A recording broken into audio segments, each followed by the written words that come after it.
Mark Antony എന്ന block buster സിനിമയുടെ സംവിധായകനായ ആദിക് രവിചന്ദ്രൻ അജിത് കുമാറിനെ വെച്ച് ചെയ്തിരിക്കുന്ന 2025 ഇറങ്ങിയ ആക്ഷൻ ത്രില്ലർ മൂവിയായ ഗുഡ് ബാഡ് അഗ്ലി. സിനിമയുടെ പ്ലോട്ട് എന്ന് പറയുന്നത് വളരെ സിമ്പിൾ ആയിട്ടുള്ള ഒരു പ്ലോട്ടാണ്. ഇതൊരു ഫാൻ ബോയ് സിനിമയാണ്. പ്ലോട്ട് എന്ന് പറയുന്നത് AK എന്ന് പറയുന്ന അജിത് കുമാറിന്റെ ക്യാരക്ടർ ഒരു റെഡ് ഡ്രാഗൺ എന്നാണ് അറിയപ്പെടുന്നത്. ഇയാൾ ഗുണ്ടകളുടെയൊക്കെ മേളിലുള്ള ഒരു ക്രിമിനൽസിന്റെ ഒക്കെ മേളിലുള്ള വലിയൊരു ഡോൺ ആണ്. ഇയാളെ കണ്ടാൽ തന്നെ, ഇയാളുടെ പേര് കേട്ടാൽ തന്നെ ബാക്കിയുള്ളവരെല്ലാം വിറയ്ക്കും. അങ്ങനത്തെ രീതിയിലുള്ള ഒരു ക്യാരക്ടറാണ്. ഇയാൾ കല്യാണ ശേഷം ഇയാൾക്ക് മകൻ ഉണ്ടായി കഴിയുമ്പോൾ സ്വയമായിട്ട് ജയിലിലേക്ക് പോവുകയാണ്. 18 വർഷത്തിന് ശേഷം മകന്റെ ബർത്ത്ഡേക്ക് വരികയുള്ളൂ എന്ന് വാക്ക് കൊടുത്തിട്ട് ഇയാൾ പോവുകയാണ്. അങ്ങനെ 18 വർഷത്തിന് ശേഷം ഇയാൾ തിരിച്ചു വരികയാണ്. അതിനുശേഷം നടക്കുന്ന സംഭവങ്ങളൊക്കെ ബേസ് ചെയ്ത് പോകുന്ന ഒരു ആക്ഷൻ ത്രില്ലർ കോമഡി മൂഡിൽ പോകുന്ന ഒരു ഫാന്റസി മൂവി എന്ന് തന്നെ പറയാം. കാരണം ഇതൊരു ഫാന്റസി വേൾഡ് ആണ്. വെൽക്കം ടു AK's വേൾഡ് എന്ന് പറഞ്ഞുകൊണ്ടാണ് ഈ സിനിമ തുടങ്ങുന്നത് തന്നെ.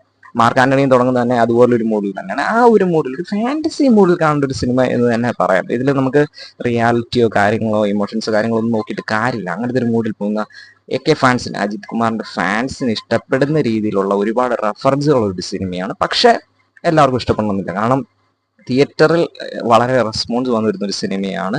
പക്ഷെ OTT വന്നതിന് ശേഷം വളരെ നെഗറ്റീവായിട്ടുള്ള ഒരു റെസ്പോൺസാണ് വന്നത്. തിയേറ്ററിൽ കണ്ടുകൊണ്ടിരുന്ന സമയത്ത് വളരെ ഹൈലി പോസിറ്റീവായിട്ടുള്ള റെസ്പോൺസ് വരുന്ന സമയത്ത് തന്നെ എൻ്റെ കുറച്ച് ഫ്രണ്ട്സ് കണ്ടിട്ട് പറഞ്ഞു കൊള്ളത്തില്ല എന്നുള്ള രീതിയിലാണ് പറഞ്ഞത്. അങ്ങനെ എനിക്ക് കാണാനുള്ള മൂഡ് തന്നെ പോയി. എനിക്ക് കാണണം എന്ന് ഉണ്ടായിരുന്നു. ഈ നെഗറ്റീവ് കേട്ടിട്ട് എനിക്ക് പോയി കാണണം എന്നുണ്ടായിരുന്നു. കാണാൻ പറ്റിയില്ല. പക്ഷേ ഇത് തിയേറ്ററിൽ കണ്ടത് കുറേയും കൂടി വർക്കായെന്ന് എനിക്ക് തോന്നി. കാരണം അതുപോലെ ഗൂസ് ബംസ് മൂവ്മെന്റ്സ്, അതുപോലെ ഒരുപാട് റെഫറൻസുകളും കാര്യങ്ങളും ഈ അജിത് കുമാറിന്റെ സിനിമകൾ പലതും നമ്മൾ മലയാളികൾ കണ്ടിട്ടില്ല. അതുപോലുള്ള കുറെ സിനിമകളുടെ റെഫറൻസുകളും ഇതിൽ കൊടുത്തിട്ടുണ്ട്. അത് വർക്കാകുന്നത് ചിലപ്പോൾ തമിഴ്നാട്ടിലുള്ളവർക്ക് മാത്രമായിരിക്കും. അതൊക്കെ കൊണ്ടായിരിക്കും നമുക്ക് പെട്ടെന്ന് വർക്കാകട്ടെ. അജിത് കുമാർ ഫാൻസിന് ഇഷ്ടപ്പെടുന്ന രീതിയിലുള്ള ഒരുപാട് മൊമെന്റ്സ് ഉള്ള, അതുപോലെ ആളുടെ സ്ക്രീൻ പ്രസൻസിനെയൊക്കെ നല്ല രീതിയിൽ യൂസ് ചെയ്തിട്ടുണ്ട്. ഒരു സിനിമയിൽ ഒരു നടന് കിട്ടാവുന്ന ഇൻട്രോസിന്റെ ഒക്കെ എണ്ണത്തിന് ഏറ്റവും എക്സ്ട്രീം ലെവൽ എണ്ണത്തിൽ ഈ സിനിമയിലെ ഇൻട്രോസ് ഉണ്ട്. വരുന്ന സീനുകളെല്ലാം ഓരോ ഇൻട്രോ ആയിട്ട് കൂട്ടാവും. ഫസ്റ്റ് ഇൻട്രോ പോലെ തന്നെ വരുന്ന സീനുകളെല്ലാം ഇൻട്രോ ആയിട്ട് കൂട്ടാവുന്ന ഒരുപാട് ഇൻട്രോസ് ഉള്ള, ഒരുപാട് ഗെറ്റപ്പ് ചേഞ്ച് ഉള്ള, ഒരു കിട്ടില്ല ഒരു എന്റർടൈനർ എന്നുള്ള രീതിയിൽ മാത്രം നോക്കൊരു സിനിമ. തിയേറ്ററിൽ കണ്ടാലേ വർക്കാകത്തുള്ളൂ എന്നുള്ള രീതിയിലാണ് എനിക്ക് തോന്നുന്നത്. ഇപ്പോൾ OTT ഉണ്ട് കഴിഞ്ഞാൽ ആർക്കും ഇഷ്ടപ്പെടണമെന്നും പറയാൻ പറ്റത്തില്ല. അല്ലെങ്കിൽ അതുപോലെ അജിത് കുമാർ ഇഷ്ടപ്പെടുന്നവരായിരിക്കണം.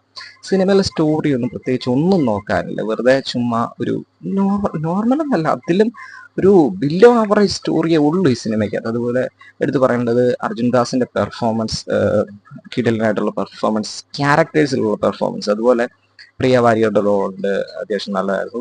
സുനിലിന്റെ ഒരു റോളുണ്ട്.